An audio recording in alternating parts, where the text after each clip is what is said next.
Hello dear students, আজ আমরা আলোচনা করব একটা গুরুত্বপূর্ণ টপিক নিয়ে। অনেকেই রিকোয়েস্ট করেছো যে জেইপিবিএন এর সংক্রান্ত বিষয়ে আলোচনা করার জন্য। জেইপিবিএন কবে এক্ষেত্রে ফর্ম ফিল আপ শুরু হচ্ছে, সমগ্র প্রসেস আজকে আলোচনা করা হবে, তাই ভিডিওটা প্রত্যেকে শেষ পর্যন্ত দেখবে। আমাদের যে চ্যানেল রয়েছে এডু নার্সিং তন্ময় স্যার, চ্যানেলটি অবশ্যই সাবস্ক্রাইব করো, পাশে থাকা বেল আইকন প্রেস করো এবং বন্ধুদের উদ্দেশ্যে ভিডিওটা প্রচুর পরিমাণ কিন্তু শেয়ার করবে। এখানে একজন কমেন্ট করেছে, সেই কমেন্টটা তোমাদের দেখাচ্ছি। একজন কমেন্ট করেছে যে post basic BSc nursing form 2024 কবে হবে, দয়া করে জানাবেন স্যার, আমি জেইপিবিএন বসতে চাই। এই রকম এটা একটা কমেন্ট রয়েছে। এছাড়াও আরও অন্যান্য অনেক কমেন্ট রয়েছে যেগুলি মূলত জেইপিবিএন সংক্রান্ত। আজকে তাই আলোচনার বিষয়বস্তু জেইপিবিএন নিয়ে হতে চলেছে। টপিকটা খুবই গুরুত্বপূর্ণ। যারা পোস্ট বেসিক বিএসসি নার্সিং করবে তাদের ক্ষেত্রে এই ভিডিওটা খুবই গুরুত্বপূর্ণ একটা ভিডিও হতে চলেছে, তাই ভিডিওটা প্রত্যেকে শেষ পর্যন্ত দেখবে।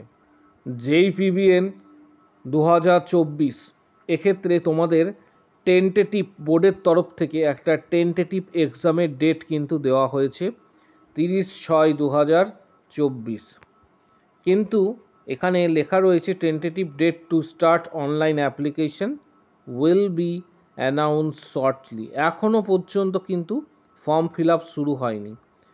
তাহলে অনেকেরই মনে, এটা যারা পরীক্ষায় বসতে চাইছো জেইপিবিএন, তাদের মনে অনেকেই এক্ষেত্রে প্রশ্ন রয়েছে যে জেইপিবিএন ফর্ম ফিল আপ কবে থেকে শুরু হবে। যেটা জানা যাচ্ছে জেইপিবিএন ফর্ম ফিল আপ সম্ভবত তোমাদের এই মাসেই হবে, অর্থাৎ এই মাসেই কিন্তু তোমাদের ফর্ম ফিল আপ হতে চলেছে। অর্থাৎ এক্ষেত্রে তোমাদের প্রত্যেককে বলবো, সম্ভবত তোমাদের এপ্রিল মাসের মধ্যেই ফর্ম ফিল আপ শুরু হওয়ার একটা প্রসেস এক্ষেত্রে হওয়ার সম্ভাবনা রয়েছে। তাই যারা এক্ষেত্রে জেইপিবিএন এক্সামে বসবে তারা এখন থেকেই কিন্তু প্রিপারেশন নিতে শুরু করো। এই মাসের মধ্যেই সম্ভবত তোমাদের ফর্ম ফিল আপ শুরু হবে, কারণ যেহেতু টেন্টেটিভ ডেট অফ এক্সাম 30/6/2024 মধ্যে দেওয়া রয়েছে, তাই অ্যাটলিস্ট এক্ষেত্রে সম্ভবত তোমাদের এ মাসেই শুরু হয়ে যাওয়ার একটা সম্ভাবনা কিন্তু এক্ষেত্রে দেখা যাচ্ছে ফর্ম ফিল আপের। গত বছরগুলিতে জেইপিবিএন কত আসন সংখ্যা ছিল এবং এক্ষেত্রে কত স্কোর করলে তুমি সরকারি বা বেসরকারি একটা কলেজে জেইপিবিএন সুযোগ পাবে, সেটাও আলোচনা করব। ভিডিওটা অনেকটাই এক্ষেত্রে কিন্তু দীর্ঘায়িত হবে, কারণ গতবারের ডেটা কিছু রয়েছে, সেই ডেটাগুলি তোমাদের সামনে তুলে ধরব। জেইপিবিএন 2022-23 সেশনে যে ডেটা রয়েছে সেই ডেটাটা তোমাদের সাথে শেয়ার করব। এক্ষেত্রে বলবো যে 2022-23 সেশনে জেইপিবিএন টোটাল সিট এক্ষেত্রে ছিল 1040টি টোটাল সিট ছিল, যার মধ্যে গভর্নমেন্ট সিট ছিল আসন সংখ্যা 565, 565 টোটাল গভর্নমেন্ট সিট ছিল। প্রাইভেট সিট জেইপিবিএন এক্ষেত্রে ছিল 475, 475। ইউআর ক্যাটাগরিতে অল টোটাল আসন সংখ্যা ছিল এক্ষেত্রে 562, 562 আসন সংখ্যা ছিল। এটা সরকারি এবং বেসরকারি মিলিতভাবে ইউআর ক্যাটাগরির ক্ষেত্রে। অল টোটাল আসন সংখ্যা সরকারির 565, যার মধ্যে ইউআর ক্যাটাগরিতে প্রাইভেট এবং গভর্নমেন্ট মিলিতভাবে 562 আসন সংখ্যা ছিল। ওবিসি এ ক্যাটাগরির ক্ষেত্রে 102 আসন সংখ্যা ছিল। ওবিসি বি ক্যাটাগরির ক্ষেত্রে 68 আসন সংখ্যা ছিল।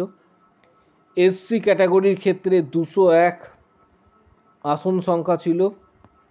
এসটি ক্যাটাগরির ক্ষেত্রে 63 আসন সংখ্যা ছিল গতবারের রেকর্ডের যে ডেটা রয়েছে সেই ডেটা অনুসারে। এই পরীক্ষাতে অবশ্যই তোমরা যারা বসবে তারা এটা জেনে রাখবে যে বিষয়টা খুবই গুরুত্বপূর্ণ। এই পরীক্ষাতে কিন্তু নেগেটিভ মার্কিং রয়েছে, অর্থাৎ এই পরীক্ষাতে সাফল্য অর্জন করার জন্য বিশেষ কিছু তোমাকে স্ট্র্যাটেজি মেনটেন করে চলতে হবে। সেটা হচ্ছে 1 নম্বর, তুমি যে কটা প্রশ্নের উত্তর জানো শুধুমাত্র সেই প্রশ্নের উত্তরগুলি করে আসবে। কারণ এক্ষেত্রে তোমাদের বলবো যে মূলত একটা বিষয়, যে প্রশ্নের উত্তরগুলি তুমি শুধুমাত্র জানো সেগুলি করবে। কারণ এক্ষেত্রে নেগেটিভ মার্কিং যেহেতু এক্ষেত্রে রয়েছে, তাই তোমাদের প্রত্যেককে কিন্তু চিন্তাভাবনা করতে হবে।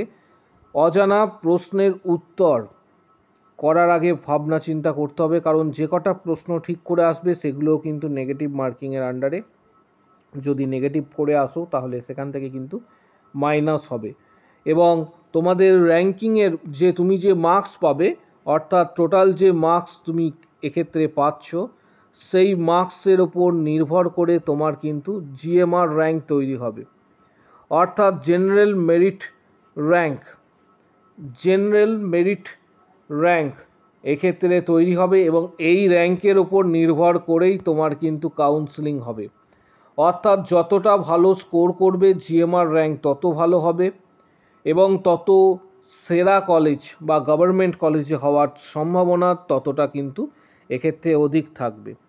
যত নেগেটিভ মার্কিং করবে তত তোমার হচ্ছে জিএমআর নিচের দিকে নামবে, র্যাঙ্কিং নিচের দিকে নামবে, এবং এক্ষেত্রে কলেজ পাওয়ার সম্ভাবনা কিন্তু অনেকটাই কমবে।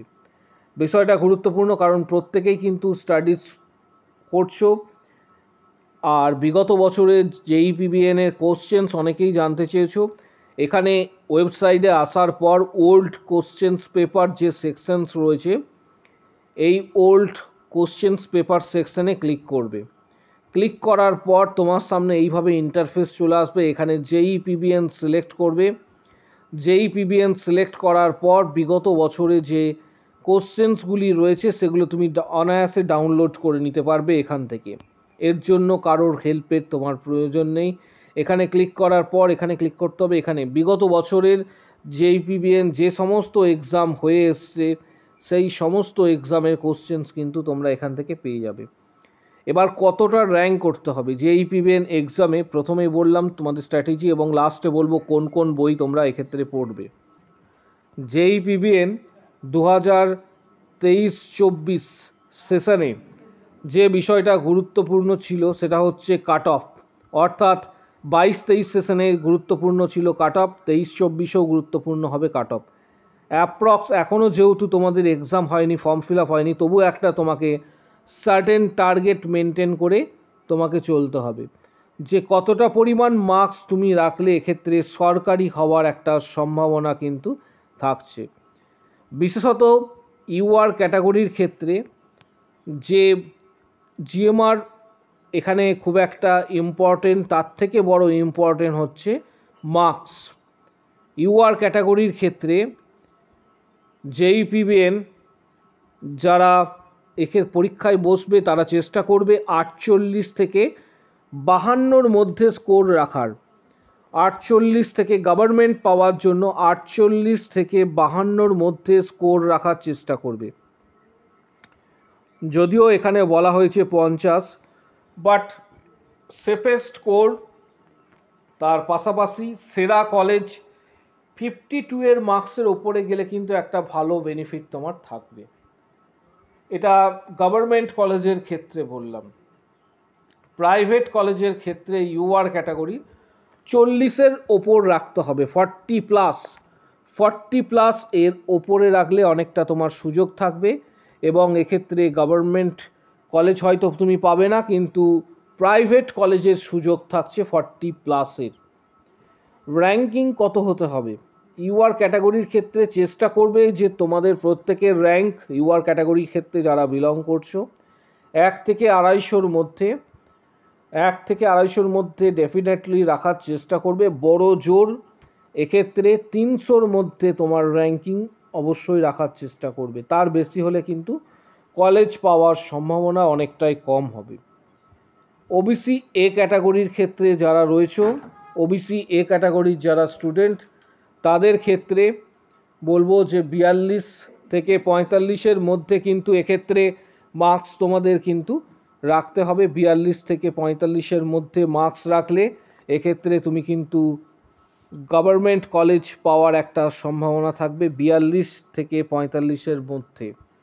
ওবিসি বি ক্যাটাগরির ক্ষেত্রে যারা স্টুডেন্ট রয়েছে, ওবিসি বি ক্যাটাগরির ক্ষেত্রে যারা স্টুডেন্ট আছো, 45 থেকে 48-এর মধ্যে মার্কস থাকলে একটা চান্সেস থাকছে যে গভর্নমেন্ট কলেজ জেই পিবিএন 2024-এ পাওয়ার ক্ষেত্রে একটা চান্সেস থাকছে। এসসি ক্যাটাগরির যারা স্টুডেন্ট রয়েছে তাদের ক্ষেত্রে কাট অফ যেটা গতবার যেটা গিয়েছিল সেটা হচ্ছে 36 to 41-এর মধ্যে, এই মার্কস থাকলে তোমাদের একটা চান্সেস কিন্তু থাকছে এবং তোমরা কিন্তু গভর্নমেন্ট কলেজের জন্য আশা রাখতে পারো। এসটি ক্যাটাগরির ক্ষেত্রে যারা স্টুডেন্ট রয়েছে তাদের 33 to 37, মোর দ্যান 37 মার্কস যদি রাখতে পারো তাহলে বেটার অপরচুনিটি থাকবে এবং বেটার কিন্তু এক্ষেত্রে কলেজ পাওয়ার সুযোগ থাকবে। আর একটা বিষয়, প্রিপারেশন নেওয়ার জন্য তোমরা অবশ্যই তোমাদের থিওরি যে বইগুলি রয়েছে, যে বইগুলি পড়ে থিওরি বুকস মেনলি যে বইগুলি পড়ে তোমরা জিএনএম করেছো, সেই বইগুলি কিন্তু মেনলি তার তোমরা স্টাডি করবে। এর পাশাপাশি তোমরা পিয়ার যাদব রেফারেন্স বই হিসাবে পিয়ার যাদব বা টার্গেট হাই যে বইটি রয়েছে এই বইটিও কিন্তু তোমরা পড়তে পারো। এই বই থেকে পড়াশোনা করলে অনেকটাই উপকার হবে এবং এক্ষেত্রে তোমাদের অনেকটাই হেল্প হবে। টার্গেট হাই বইটা কিন্তু আমাজন থেকে অনলাইনে পারচেস করতে পারো, কারণ সেখানে প্রাইস অনেক কম রয়েছে। যারা স্বাচ্ছন্দ্য বোধ করছো তারা টার্গেট হাই বইটা অবশ্যই আমাজন থেকে কিন্তু পারচেস করে নেবে। এবং আরেকটা বিষয় তোমাদের যেটা বলি যে WBHRBর প্রিপারেশনও এর সাথে সাথে তোমরা নিতে শুরু করো। WBHRB স্টাফ নার্স গ্রেড 2 এর প্রিপারেশন এর জন্য তোমাদের মধ্যে অনেকেই ইন্টারেস্ট রয়েছে WBHRB স্টাফ নার্স গ্রেড 2 এর ফর্ম ফিল আপের জন্য। এটা ভোট পর্ব মিটে যাওয়ার পর প্রকাশিত হবে এবছরে WBHRB স্টাফ নার্স গ্রেড 2। যারা প্রস্তুতি নিতে চাইছো তাদের জন্য বলবো, আমরা ইতিমধ্যে পেইড মেম্বার্সদের জন্য যারা মেম্বারশিপ নিয়েছে 17+ ভিডিও এর মধ্যে আমাদের দেওয়া হয়েছে, যেখানে মোর দ্যান 255 কোশ্চেন্স কিন্তু এখনও পর্যন্ত বিগত বছরের যে কোশ্চেন্সগুলি রয়েছে সেগুলি এখনও পর্যন্ত তাদেরকে দেওয়া হয়েছে। এবং শুধুমাত্র পেইড মেম্বার্সদের জন্য একটা বা দুটো ভিডিও এটা সবাই তোমরা অ্যাক্সেস করতে পারছো, যেটা পাবলিকলি দেওয়া রয়েছে। বাকি সমস্ত ভিডিও পেইড মেম্বার্সদের জন্য। যারা মেম্বারশিপ নেবে তাদের ক্ষেত্রে এখানে জয়েন বাটনটা প্রেস করতে হবে। জয়েন বাটন প্রেস করার পর এইভাবে তোমার সামনে ইন্টারফেস চলে আসবে। ইন্টারফেস আসার পর এক্ষেত্রে তোমাদের যারা ইন্টারেস্টেড রয়েছে তাদের ক্ষেত্রে বলবো 89 এবং 159, বিশেষত জানাবো 159-এর যে প্যাকেজটা রয়েছে সেটাতে কিন্তু তুমি এক্ষেত্রে মেম্বারশিপ নিলে অল ভিডিও অ্যাক্সেসেবল, সমস্ত ভিডিও কিন্তু অ্যাক্সেসেবল। পেমেন্ট করার সময় এক্ষেত্রে মাস্টার কার্ড বা ভিসা কার্ডের সাহায্যে পেমেন্ট করতে পারবে। মাস্টার কার্ড বা ভিসা কার্ড, গুগল পে বা ফোনপের সাহায্যে পেমেন্ট করা কিন্তু সম্ভব। আরেকটা বিষয়, অনেক সময় সার্ভার ডাউন থাকছে বা স্লো থাকছে, তার জন্য অনেকেই ইন্টারেস্টেড রয়েছে, পেমেন্ট করতে পারছো না। যারা ডাইরেক্টলি পেমেন্ট করবে তারা এই ভিডিওর ঠিক নিচের দিকে কমেন্ট বক্স সেকশন রয়েছে, কমেন্ট বক্স সেকশানে কিন্তু কমেন্টস করো যে আমি মেম্বারশিপ নিতে চাই বলে কমেন্টস করো। এখানে তোমাদের হোয়াটসঅ্যাপ নাম্বার দিয়ে দেওয়া হবে এবং সেখানে তোমরা যোগাযোগ করবে।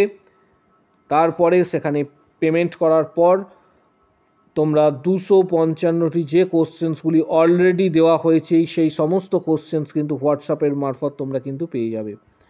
এবং টেলিগ্রাম চ্যানেলের লিঙ্ক রয়েছে এই ভিডিওর ঠিক নিচের দিকে ডেসক্রিপশন বক্সে, সেটাও জয়েন করো আপডেটের জন্য। যারা মেম্বারশিপ নিতে চাইছো ভিডিওর কমেন্ট বক্স সেকশানে অবশ্যই কমেন্ট করো। WBHRB staff nurse grade 2 CHO RRB ESIC প্রিপারেশনের জন্য মেম্বারশিপ এই মুহূর্তে চলছে। যারা নিতে চাইছো ভিডিওর কমেন্ট বক্স সেকশানে অবশ্যই কমেন্টস করো। ভিডিওটা প্রচুর শেয়ার করো এবং ভিডিওটাতে প্রত্যেকে একটা করে লাইক দেবে। আজকের ভিডিও এই